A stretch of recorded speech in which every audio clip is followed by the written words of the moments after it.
Empat penyakit ini bikin seseorang bisa berubah bentuk jadi makhluk aneh. Ada yang sampai dibilang vampir gara-gara kulitnya terasa kayak kebakar setiap kali kena sinar matahari sedikit aja. Ada juga nih penyakit yang bikin kondisi fisik seseorang berubah jadi sangat aneh, bahkan mengerikan. Mungkin teman-teman pernah dengar soal manusia gajah atau manusia bertanduk. Nah, jangan buru-buru ya bilang kalau itu kerjaan makhluk gaib, karena ini adalah penjelasan medisnya.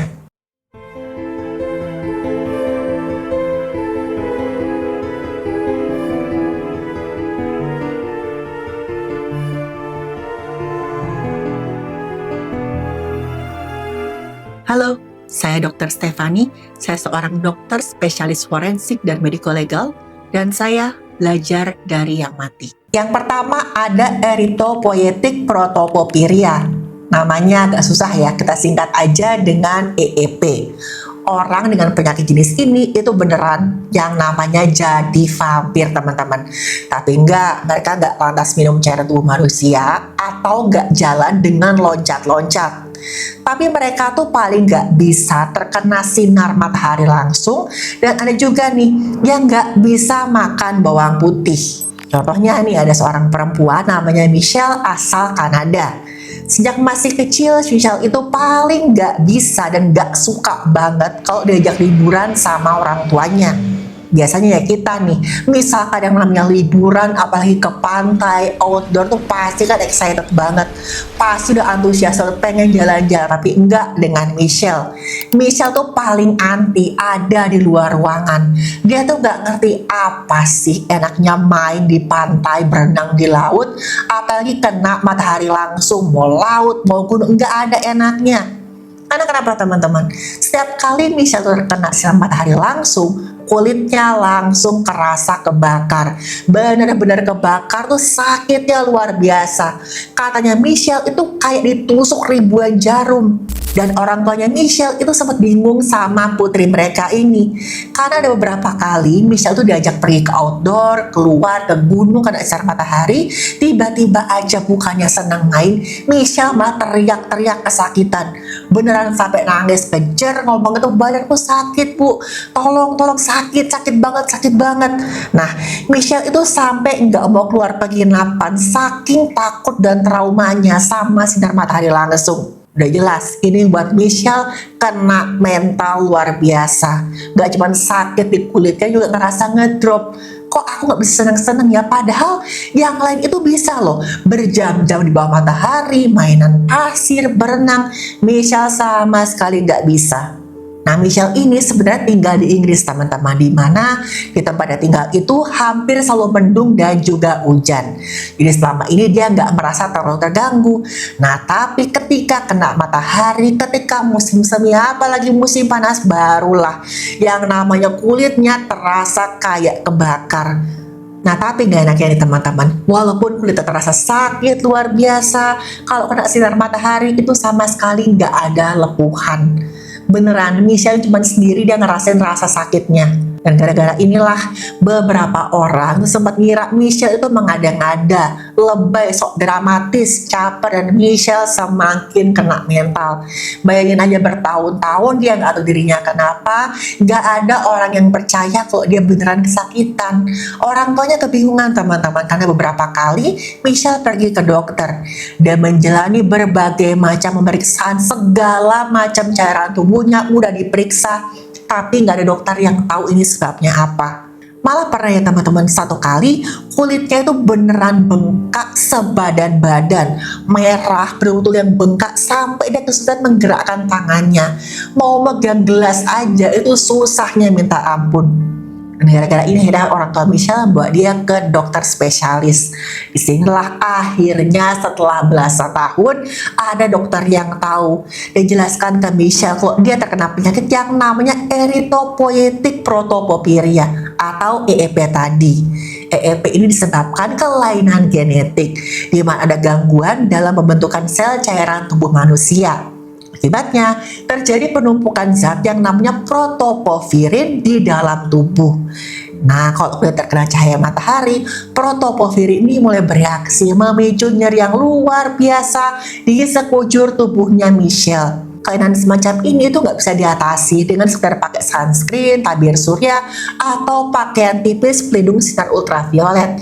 Bahkan kadang-kadang pakai pakaian tebal pun itu masih ngerasa kesakitan.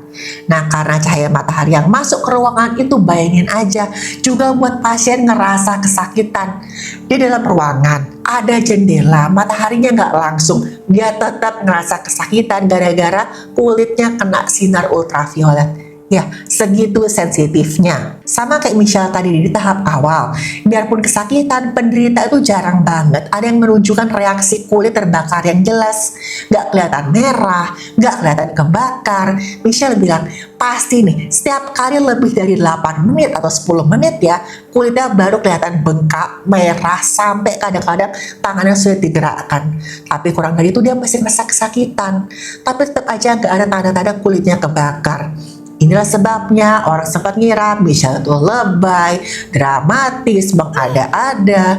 Bahkan di teman-teman Michelle itu ada yang tega bilang, kamu tuh kok kayak vampir hidup aja. Karena matahari sedikitnya teriak-teriak sampai segitu kesakitannya. Ya, tapi setelah mengerti diagnosis penyakit apa, Michelle pelan-pelan mulai bisa terima. Walaupun dia ngaku nih teman-teman, dia tahu apa penyakitnya itu hanya baru separuh dari perjalanannya, bahkan separuh kurang. Dia sempat merasa frustrasi gara-gara penyakit semacam ini, itu belum ada obatnya. Salah satu terapi yang paling baru ada pemberian afamelanotide. Afamelanotide ini adalah semacam obat atau mungkin implan ya di bawah kulit yang nanti akan memicu produksi eumelanin. Eumelanin itu apa ya? Pigmen pewarna kulit yang bertugas melindungi kulit kita dari serangan cahaya matahari yang ada ultraviolet yang tadi dibuat semakin tahan. Nah, tujuan pemberian implan ini itu semata-mata supaya bisa meningkatkan waktu paparan cahaya matahari.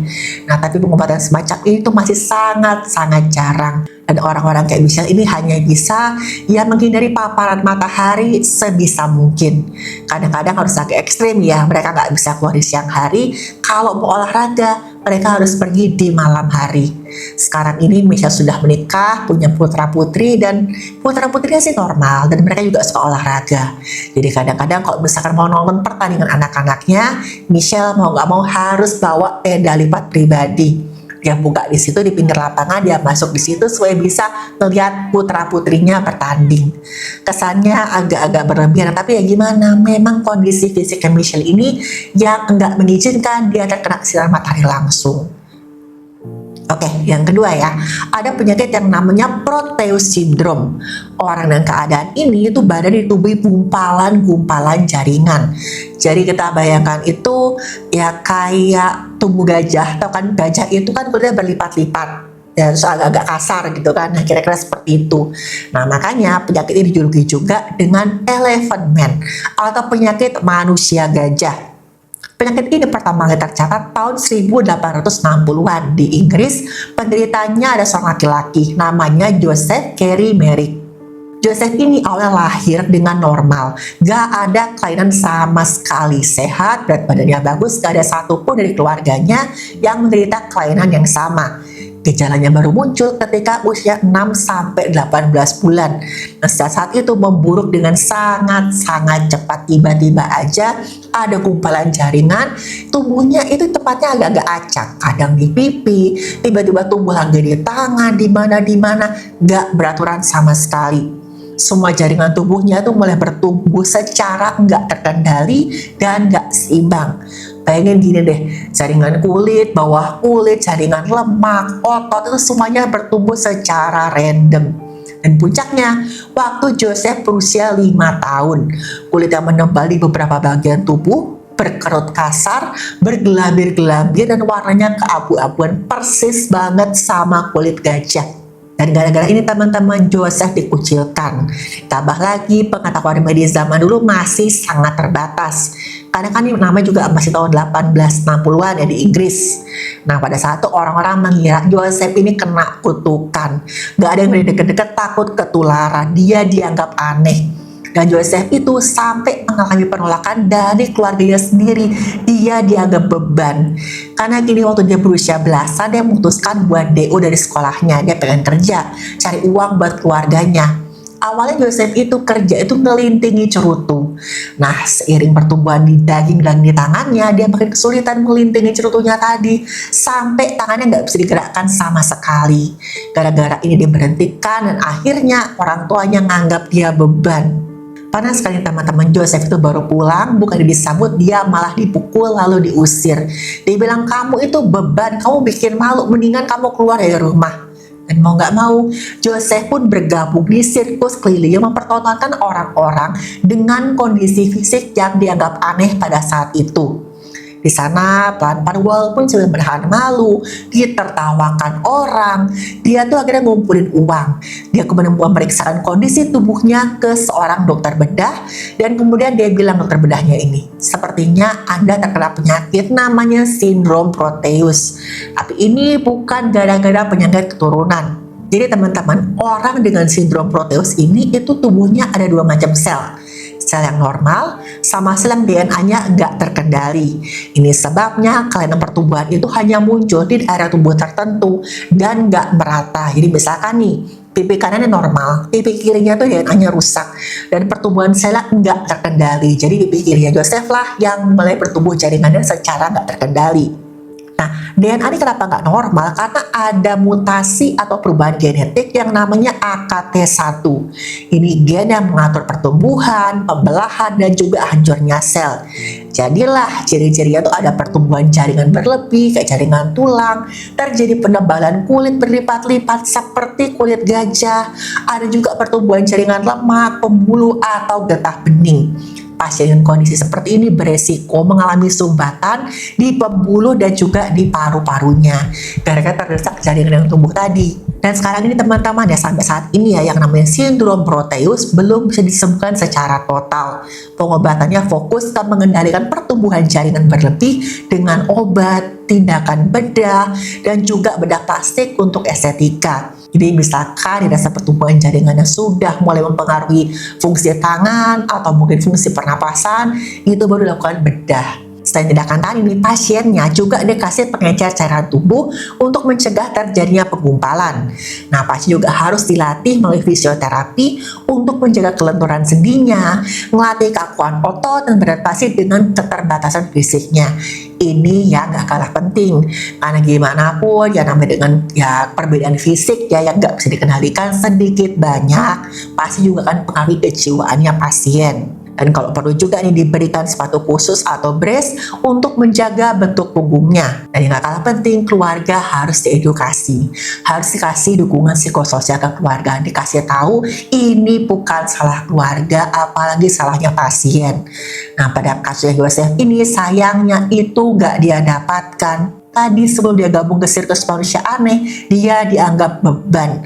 Sampai dipukuli sama ayahnya sendiri dan diusir karena dianggap menyusahkan keluarga. Padahal teman-teman, kalau boleh ini sebenarnya Joseph tuh nggak mau masuk sirkus, tapi dia nggak punya pilihan. Dia tuh harus menghasilkan uang supaya dia bisa hidup. Nah, setelah ketemu dengan dokter bedah di London tadi, dia menjalani tindakan operasi dan sebagian besar tumor di tubuhnya itu berhasil diangkat. Awalnya dokter ngira kalau Joseph itu punya kelainan bicara atau keterbelakangan mental. Karena waktu ketemu dokternya, dia sulit komunikasi dan seakan-akan nggak nyambung. Tapi ternyata enggak. Waktu diperiksa kejiwaannya, Joseph justru sangat cerdas teman-teman. Dia cuma kesulitan bicara gara-gara wajah tertutup jaringan. Dan dia kadang-kadang nggak berani mengungkapkan perasaannya karena udah takut duluan dianggap orang aneh, dicap si manusia gajah. Joseph itu teman-teman sudah kena mental duluan. Karena dianggap aneh, dianggap mengerikan, mau nggak mau masuk sirkus jadi bahan ketawaan, ya mau nggak mau kan mentalnya kena. Gara-gara itulah Joseph sempat dikira punya keterbelakangan mental, padahal enggak sama sekali. Tapi biarpun begitu teman-teman, walaupun sebagian besar tumornya sudah diangkat, setiap kali Joseph ini mau tidur, dia selalu narik kakinya ke atas, kepalanya bertumpu di lutut. Dia nggak berani tidur terlentang, gara-gara takut lehernya patah. Saking banyak gumpalan jaringan, membuat kepalanya tuh berat luar biasa.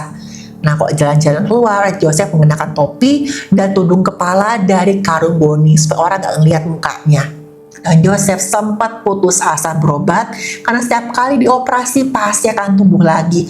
Sampai dia bilang, udahlah, saya biarin aja, saya nggak mau lagi operasi sakit dan nanti juga akan tumbuh lagi. Dan pagi harinya orang-orang menemukan Joseph udah nggak napas, nadinya udah nggak ada, posisinya terlentang. Dan diduga kuat ya teman-teman, waktu dia ngotot tidur terlentang, itu leher terkilir dan saking beratnya massa tumor yang ada di kepalanya. Waktu terkilir itu ada pembuluh di tulang belakangnya pecah dan Joseph pun kehilangan nyawanya. Dan sampai saat ini kerangkanya Joseph itu masih ada di museum rumah sakit di Royal London Hospital. Oke, berikutnya ada cutaneous horn, yaitu penyakit manusia bertanduk. Cutaneous horn ini sebenarnya bukan nama penyakit, tapi ya cuman tanda klinis atau gejala dari adanya lesi atau kelainan kulit yang lain. Nah, misalkan teman-teman pernah jalan-jalan ya ke Mater Museum, ada salah satu patung lilin berbentuk kepala dengan tanduk di bagian tengah dahinya. Patung ini katanya dibuat meniru seorang perempuan Prancis yang dijuluki Madame Dimash. Madame Dimash ini hidup di awal abad ke-19. Di dahinya itu ada tanduk yang lumayan panjang, itu hampir 25 cm. Dan ditumbuk ketika si perempuan ini katanya udah berusia 76 tahun. Kebayang nggak? Dari lahir, sampai muda, sampai dewasa, semuanya normal-normal aja. Kemudian di usia 76 tahun, tiba-tiba aja kepala tumbuh tanduk.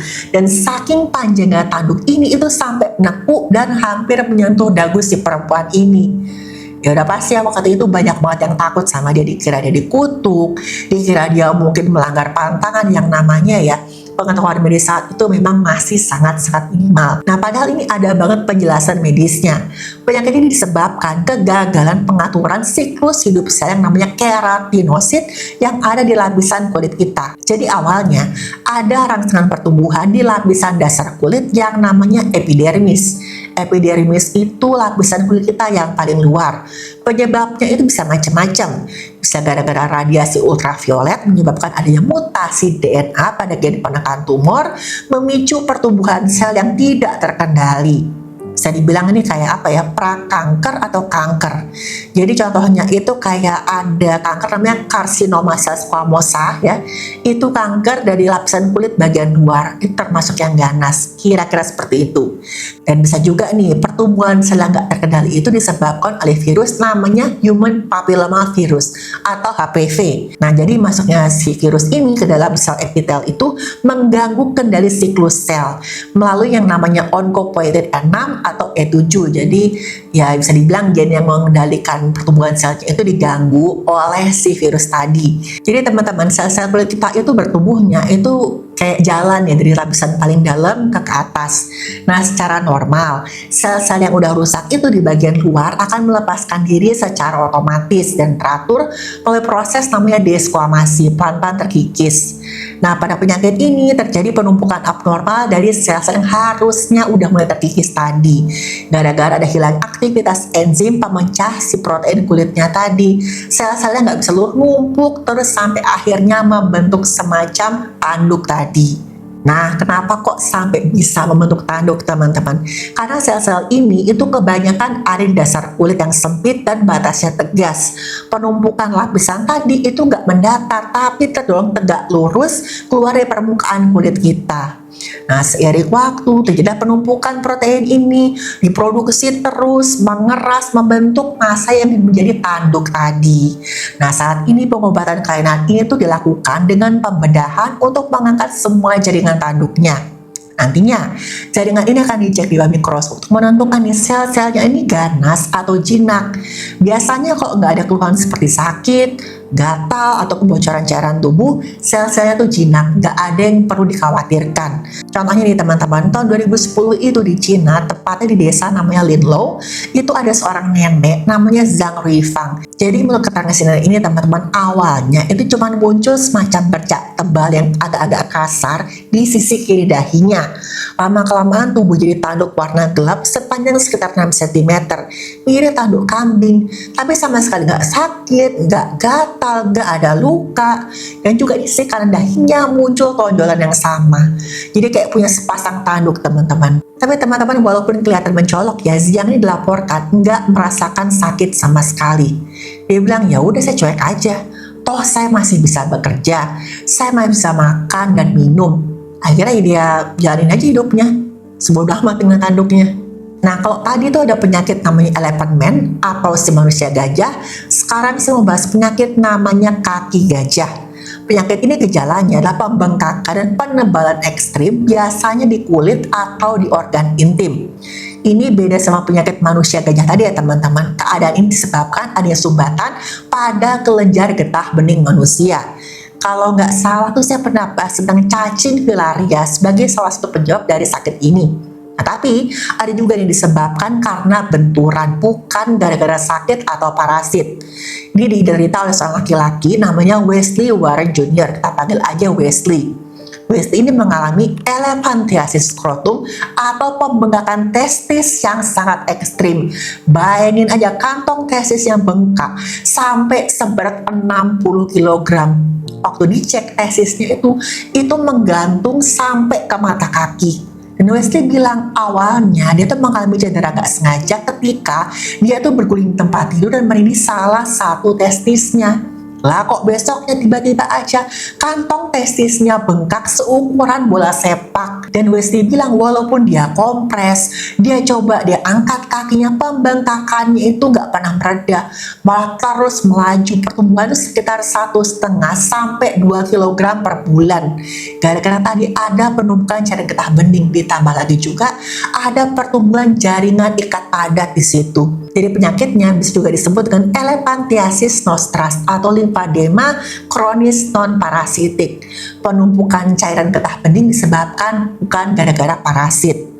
Nah, diduga kuat ya teman-teman, waktu tadi skrotumnya terbentur, itu terjadi kerusakan pada kelenjar getah bening yang ada di situ. Gara-gara ada gangguan di kelenjar getah bening tadi, cairannya nggak bisa terserap lagi. Terjadilah penumpukan cairan yang luar biasa banyak. Cairannya tadi menumpuk, ketahan di ruang antar sel yang kaya akan protein dan juga albumin. Nah, protein ini kan konsentrasinya tinggi.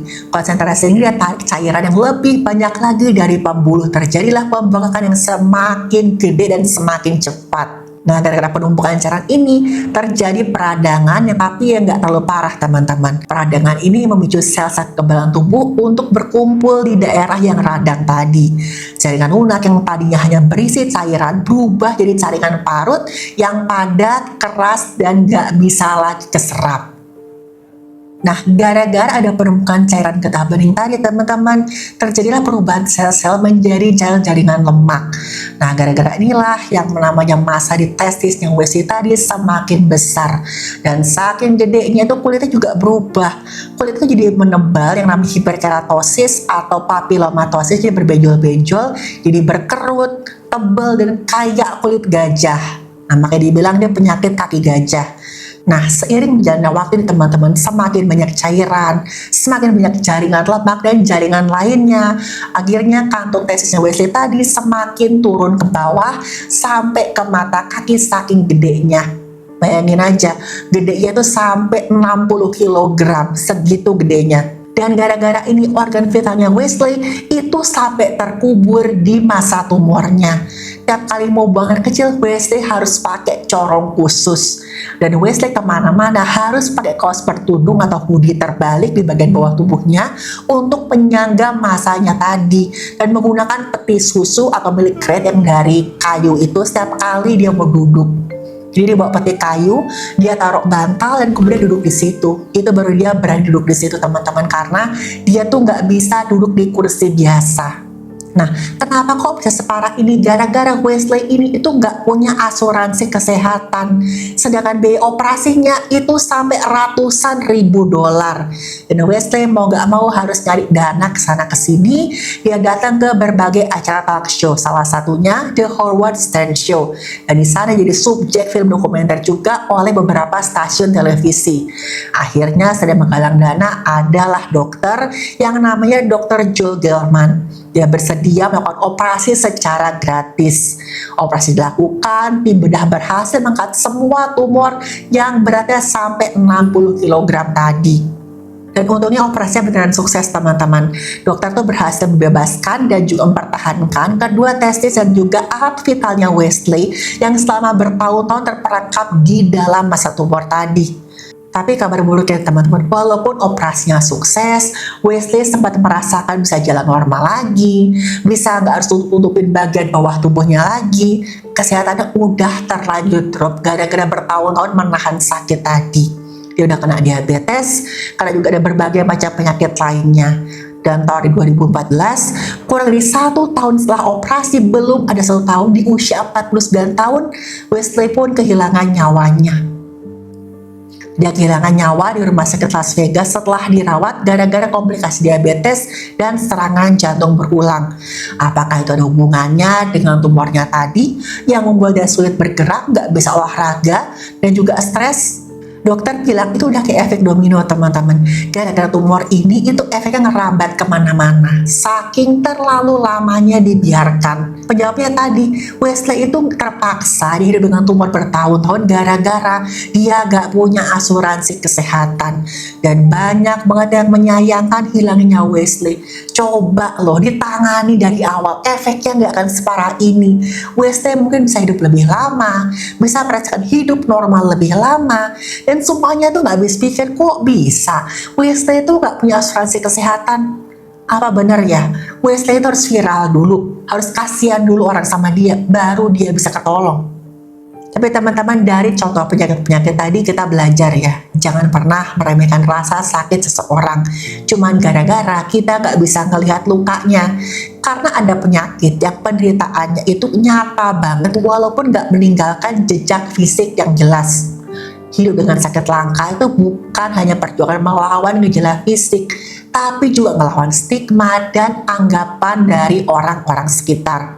Dan orang-orang tadi tuh bilang, mengetahui nama penyakit itu bukan berarti perjuangannya udah selesai. Para penderita masih harus belajar adaptasi menjalani kehidupan dengan semua keterbatasannya. Dan ingat ya, apa yang kedengaran aneh buat kita bisa jadi ada perjuangan sehari-hari bagi orang lain.